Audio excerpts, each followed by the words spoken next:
Good morning, students. In this video, we will discuss about eutrophication.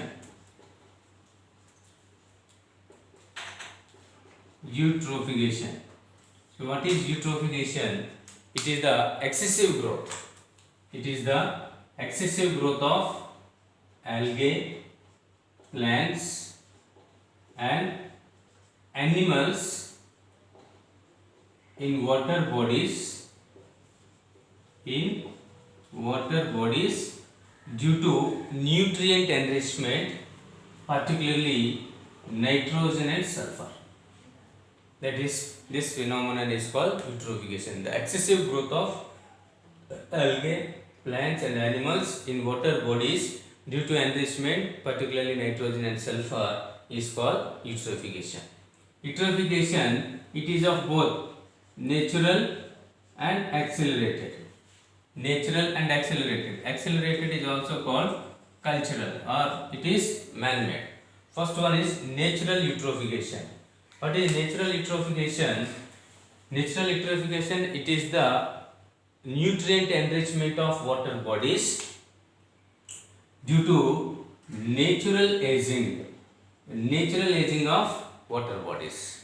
It is very slow process. It may not detectable in human lifestyle.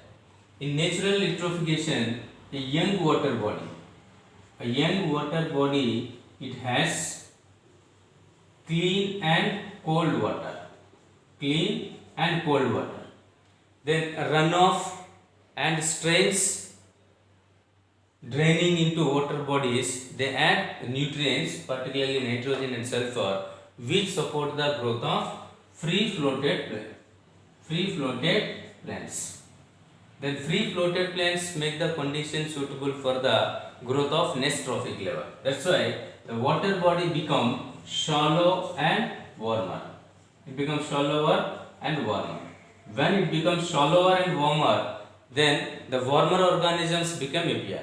Then warmer organisms make the conditions suitable for another plants and animals. So gradually a natural water body, it is converted into a total land mass. So total water body become disappeared and land mass is appeared.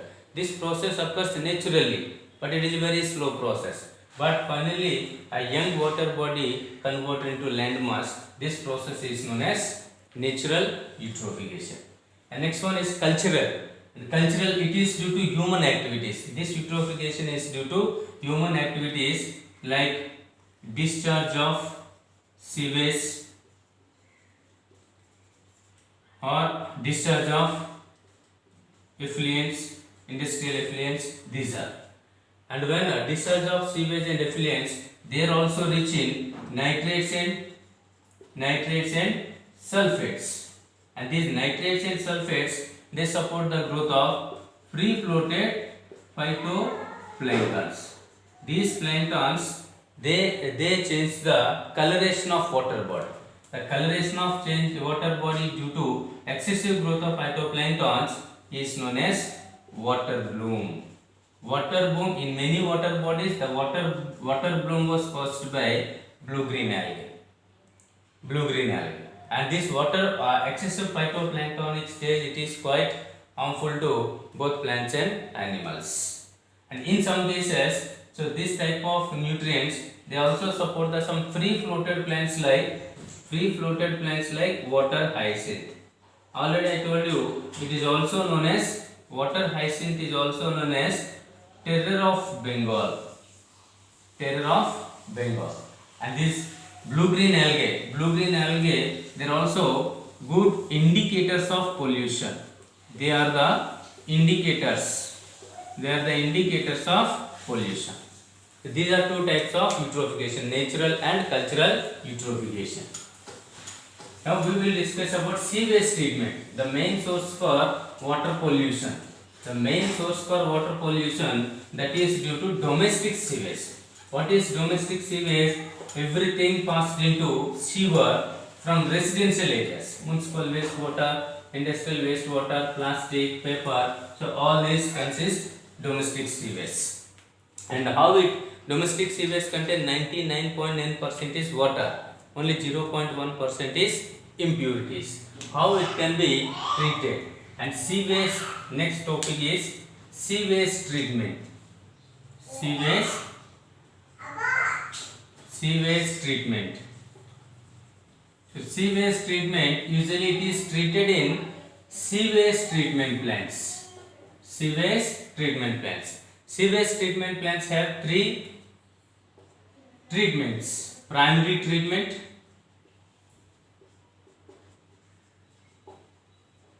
secondary treatment, and tertiary treatment. It has three types of treatments. Primary treatment. The primary treatment is also known as physical treatment, because physical treatment, it consists filtration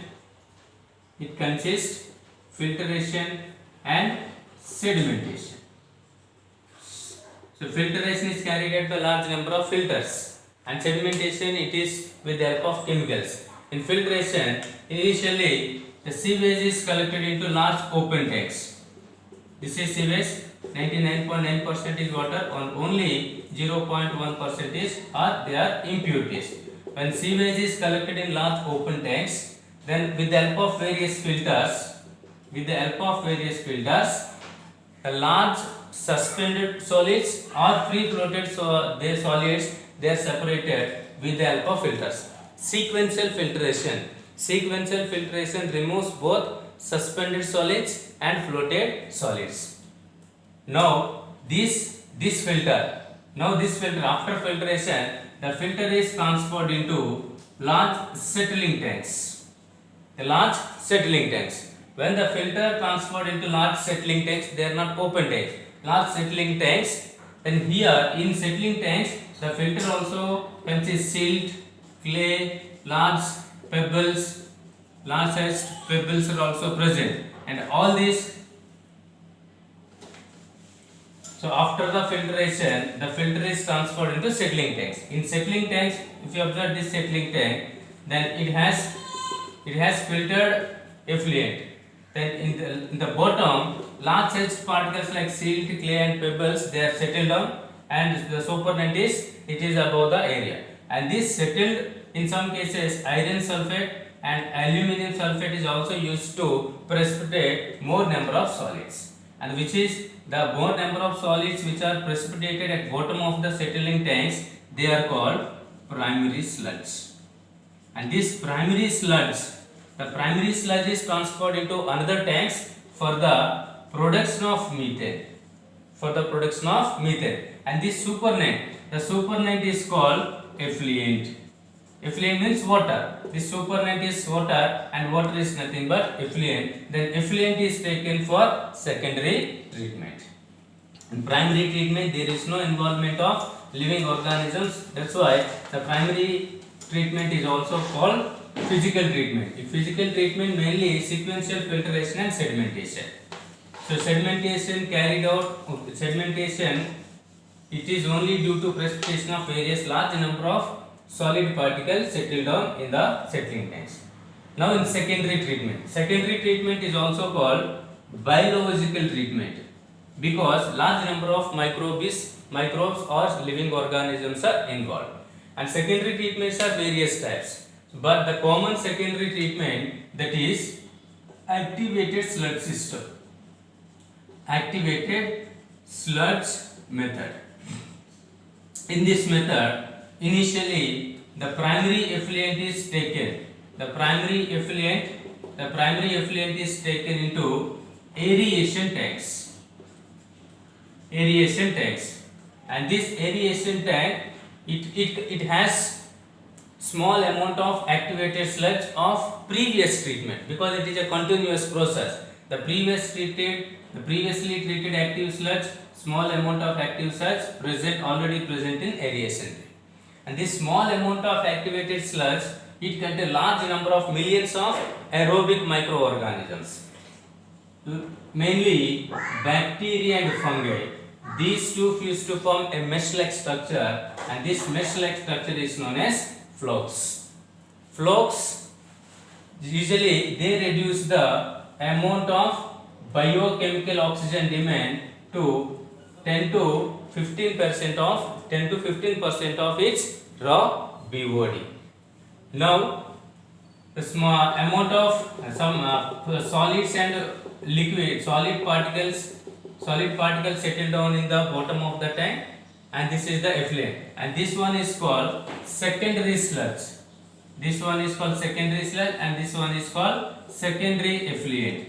And the secondary sludge also, it is transferred into anaerobic sludge digesters for the production of methane. And this effluent is ready to discharge into fresh water bodies. And next one is tertiary treatment. Tertiary treatment is also called chemical treatment. In this treatment, the secondary effluent is treated with chlorine and UV rays for killing of microorganisms, and this process is called chlorination. So with the help of three treatments, the sewage is treated. Then after treated, the sewage, it is ready to discharge into water bodies. If such kind of methods occur, then water bodies is not much polluted. This is the sewage treatment. Now we will discuss the case study for wastewater, case study for integrated wastewater treatment. Integrated wastewater treatment. Integrated wastewater treatment. So in the town of Arcata, it is situated northern part of California. This town has an integrated wastewater treatment. It was developed by biologists from Humboldt State University. And this integrated wastewater treatment, it is the combination of both artificial and natural processes. It has two methods: conventional method and innovative approach. In conventional method, generally normal filtration, primary treatment, secondary treatment and tertiary treatment. After secondary treatment, the wastewater also contain heavy toxic metals that is not suitable for drinking. Heavy toxic metals, they are present. Then in innovative approach, they developing six connected marshes in 60 acres of marshland. And this marshland, it is very rich in bacteria, fungi, algae and other organisms. When this water, after the conventional method, the wastewater when transferred into then six continued marshes, then the microorganisms which are present in six marshes, they are purified the water naturally. Then the naturally purified water, it is allowed to pass out. Along the functioning of water treatment, then this marshland, 60 acres of marshland, it is converted into sanctuaries where a large number of aquatic organisms and birds, they found residency. Then a group like Friends of Arcata Town, it is look after this project. So this is the one of the integrated wastewater treatment, and it is also study for a case study to how to control water pollution. And here one more important thing, that is Ecosan toilets. Ecosan toilets. What are Ecosan toilets? They are an ecologically compatible system. For dissolving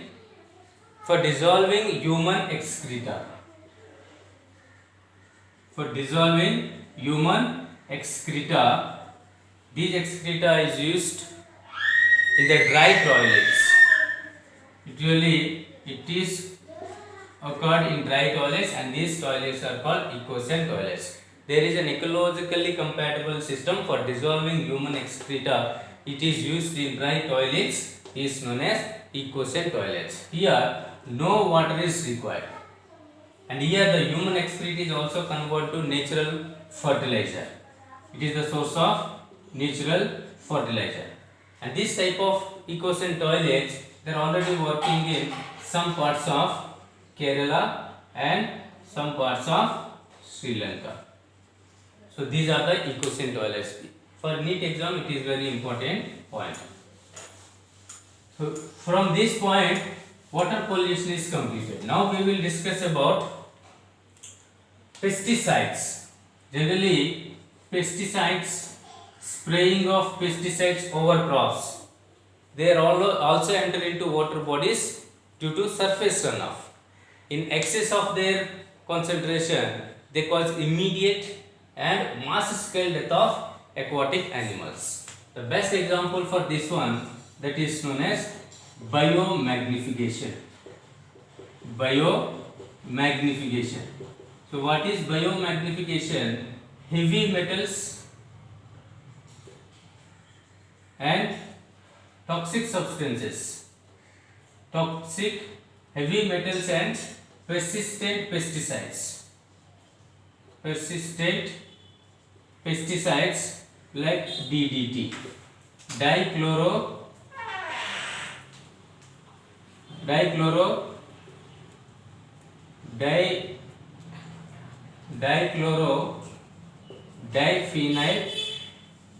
trichloroethane. It is persistent pesticide. When the persistent pesticides like DDT, when they enter into food chain, then the concentration increases with increasing trophic level, because their accumulation in fats. DDT usually accumulated in fats. If any substance is accumulated in fats, it requires a large area. That's why the concentration of DDT increases with increasing trophic level. Generally, any substances, any food material which enter into food chain, then their concentration gradually decreases with increasing trophic level.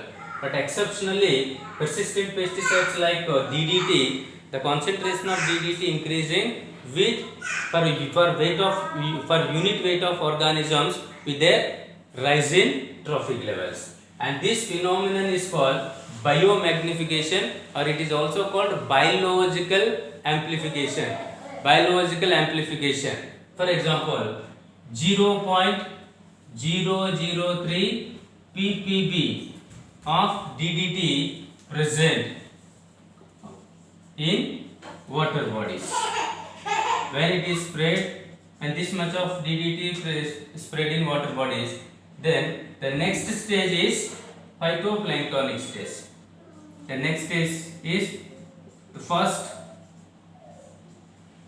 organisms in this food chain, this one. Here the concentration increases this much. And next stage is zooplanktons.